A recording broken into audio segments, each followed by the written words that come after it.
Hello students. अभी हमने आपका क्षितिज का राम लक्ष्मण परशुराम संवाद चैप्टर शुरू किया हुआ है, जिसकी 2 चौपाई की व्याख्या हम कर चुके हैं, जिसमें शिवजी का धनुष टूटने के पश्चात परशुराम जी क्रोधित होते हुए पूछते हैं कि किसने धनुष तोड़ा है। तो जब रामचंद्र जी विनयशील होकर उन्हें बताते हैं कि धनुष तोड़ने वाला आपका कोई दास ही होगा, तो दास शब्द सुनते ही परशुराम की क्रोधाग्नि प्रज्वलित हो जाती है और वे कहते हैं कि दास का कार्य तो सेवा करना ही होता है। तो प्रत्युत्तर में लक्ष्मण जी रामचंद्र जी की साइड लेते हुए कहते हैं कि राम ने तो मात्र इस धनुष का केवल स्पर्श ही किया था, ये तो उनके स्पर्श मात्र से ही टूट गया और हमने तो आज तक बहुत सारे धनुष तोड़े हैं, तो इस धनुष के टूटने से क्या लाभ और क्या हानि। लेकिन परशुराम जी की क्रोधाग्नि बढ़ती जाती है, तो उनके प्रत्युत्तर में लक्ष्मण उन्हें जवाब देते हैं। उसी चौपाई का वर्णन यहाँ पर किया गया है। बिहसु लखनु बोले मृदुवाणी। बिहसी मीन्स हंसते हुए लक्ष्मण मृदुल वाणी मीन्स कोमल वाणी में बोलते हैं। अहो मुनीसु महाभटमानी। अरे मुनि, आप तो अपने आप को महान योद्धा समझते हो। योद्धा जो पराक्रमी योद्धा होता है, युद्ध में लड़ने वाला। तो लक्ष्मण जी परशुराम को संबोधित करते हुए कहते हैं कि अरे मुनिवर, आप तो अपने आप को महान योद्धा समझते हो। पुनि पुनि मोही देखाव कुठारू। पुनि पुनि मीन्स बार बार मुझे आप कुठार दिखा रहे हो, अपना फरसा दिखा रहे हो। चहत उड़ावन फूकी पहाड़ू। जिसको देखकर ऐसा प्रतीत होता है मानो आप फूंक से पहाड़ उड़ाना चाहते हो। ठीक है, फूंक से पहाड़ उड़ाना एक मुहावरा है, जिसका अर्थ होता है कम परिश्रम में अधिक से अधिक कार्य करना। तो लक्ष्मण वही कहते हैं कि ऐसा प्रतीत हो रहा है मानो आप फूंक से पहाड़ उड़ाना चाहते हैं। यहाँ कुम्मड़ बतिया को उनाई। कुम्मड़ बतिया, देखिए नया शब्द आया है। कुम्मड़ कहते हैं कद्दू को। कुम्मड़ बतिया कद्दू की बेल। कद्दू की बेल बहुत पतली होती है और मुरझा भी जल्दी जाती है। तो देखिए लक्ष्मण क्या तुलना कर रहे हैं अपनी, कि हम कोई कद्दू की बेल की तरह कोमल नहीं है। जे तर्जनी देखी मरी जाए, जो तर्जनी उंगली दिखाते ही मर जाएं। अब तर्जनी क्या होती है? आप देखते हो जो आपकी इंडेक्स फिंगर होती है, दिस इज कॉल्ड तर्जनी इन हिंदी। तर्जनी, मध्यमा, अनामिका, कनिष्ठिका, अंगुष्ठ। Once again I am repeating the name. तर्जनी, मध्यमा, अनामिका, कनिष्ठिका, अंगुष्ठ। ओके, तो ये आपकी तर्जनी उंगली है। आपने छुई मुई पेड़ का तो नाम सुना ही हुआ है, उसको अगर हम टच कर देते हैं तो वो मुरझा जाता है। यहाँ लक्ष्मण अपनी तुलना कद्दू की बेल से कर रहे हैं, कर नहीं रहे हैं। वो ये बता रहे हैं कि हम कोई कद्दू की बेल नहीं है जो तर्जनी अंगुली देखते ही मर जाए, मुरझा जाए।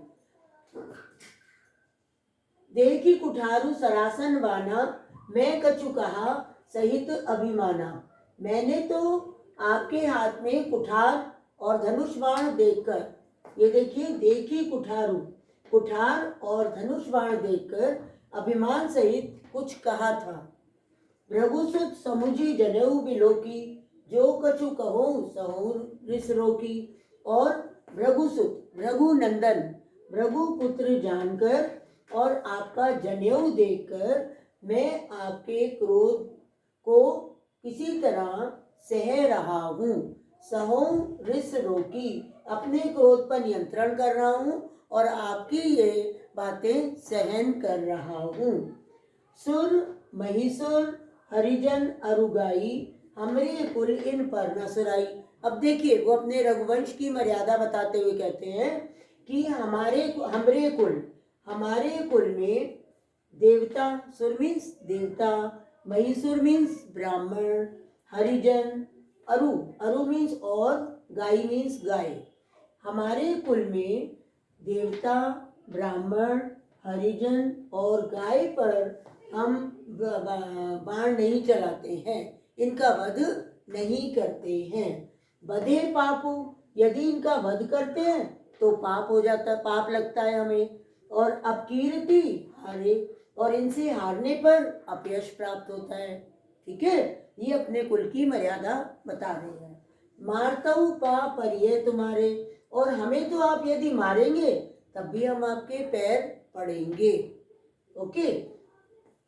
कोटि कुलिस सम धन वचनु तुम्हारा, व्यर्थ धरऊ धनुबान कुठारा।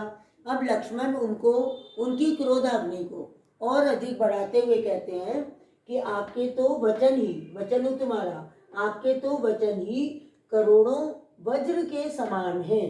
कोटि मीन्स करोड़ों, कुलिस मीन्स वज्र, करोड़ों वज्र के समान है। तो आपने व्यर्थ में ही धनुष, बाण और कुठार क्यों धारण किया हुआ है। क्लियर। जो बिलो की अनुचित क्यों क्षमो महामुनि धीर। इतना सब बोलने के पश्चात भी लक्ष्मण उनसे क्षमा मांगते हुए कहते हैं कि हे धैर्यवान महामुनि, अगर मैंने कुछ अनुचित कह दिया है तो मुझे क्षमा करिए। सुनी सरोज रघुवंश मणि, बोले गिरा गंभीर। और इसके पश्चात क्रोध पूर्वक रघुवंश में मणि के समान परशुराम क्रोधपूर्वक, इतना सुनकर वे क्रोध पूर्वक गंभीर वाणी में बोले। कौन? परशुराम। ओके, क्योंकि राम लक्ष्मण परशुराम संवाद हो रहा है, तो कभी लक्ष्मण कुछ बोल रहे हैं और कभी परशुराम उसका प्रत्युत्तर दे रहे हैं। तो ध्यान से देखो, अभी इसके 3-4 क्वेश्चन मैंने लिखे हैं। परशुराम की गर्भोक्ति का लक्ष्मण ने किस प्रकार उपहास किया। परशुराम की गर्भोक्ति क्या थी? वो तो पहले अपने आप को ही समझते थे वीर योद्धा, तो उन्होंने पहले तो यही कहा कि आप तो अपने आप को महान योद्धा समझ रहे हैं। फिर लक्ष्मण ने उपहास करते हुए कहा कि यहाँ कुम्मण बतिया को उनाई, हम कोई कद्दू की बेल नहीं है जो तर्जनी उंगली दिखाते ही मुरझा जाए। अर्थात हम भी पराक्रमी हैं, बलशाली हैं, शक्तिशाली हैं, हमें छोटा बालक मत समझिए। तो इस प्रकार कहकर लक्ष्मण ने उनका उपहास किया।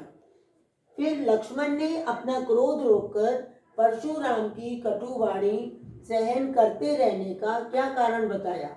उसने लक्ष्मण ने कहा कि मैं तो आपके कठोर वचन कैसे क्यों सहन कर रहा हूँ, क्योंकि मैं मुझे ये पता दिख रहा है कि आप भृगुनंदन हो, भृगुसुत हो, भृगुवंश के वंशज हो, और आपका जनेऊ देखकर मैंने अपने क्रोध को रोका हुआ है और आपकी कटुवाणी को सहन कर रहा हूँ। क्योंकि एक रीजन उन्होंने और बताया, क्योंकि हमारे यहाँ देवता, ब्राह्मण, हरिजन और गाय पर आक्रमण नहीं करते हैं, ये हमारे कुल की मर्यादा है। लास्ट, यहाँ कुम्मण बतिया को नहीं कहकर लक्ष्मण ने अपनी किस विशेषता को प्रदर्शित किया है। लक्ष्मण ने अपना पराक्रम दिखाने का प्रयत्न किया है, स्वयं को पराक्रमी वीर योद्धा बताने का प्रयत्न किया है, तथा ये भी बताया है कि हम कोई कद्दू की बेल के समान कमजोर व्यक्ति नहीं है जो कोई भी हमारे ऊपर आक्रमण कर दे। जिस प्रकार कद्दू की बेल को तर्जनी अंगुली दिखाते ही वो मुरझा जाती है, हम उस प्रकार के वीर नहीं हैं, अपितु हम तो पराक्रमी योद्धा हैं।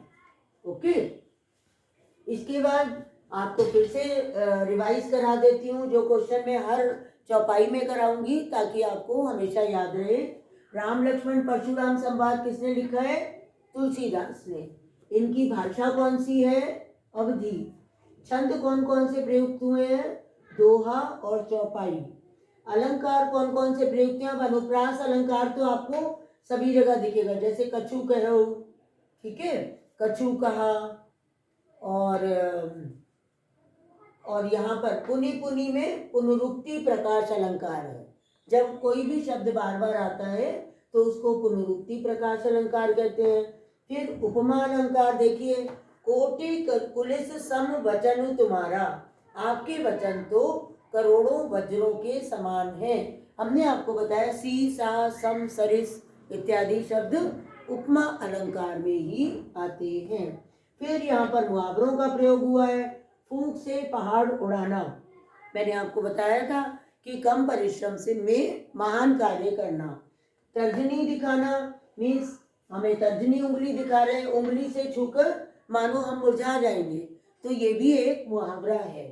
उसके बाद इनकी शब्दावली क्या है, शब्दावली कैसे प्रयुक्त हुई है, ओज गुण संपन्न इनकी शब्दावली है। तुलसीदास ने रामचरितमानस में ओज गुण संपन्न शब्दावली का प्रयोग किया है। आशा है आपको ये चौपाई समझ में आ गई होगी। कमेंट बॉक्स में अपनी प्रॉब्लम ज़रूर शेयर करिएगा, और जो ना समझ आया हो उसको दोबारा आप कमेंट बॉक्स से ही शेयर करके पूछिएगा। और जो पहली बार देख रहे हैं वीडियो को वो सब्सक्राइब करेंगे।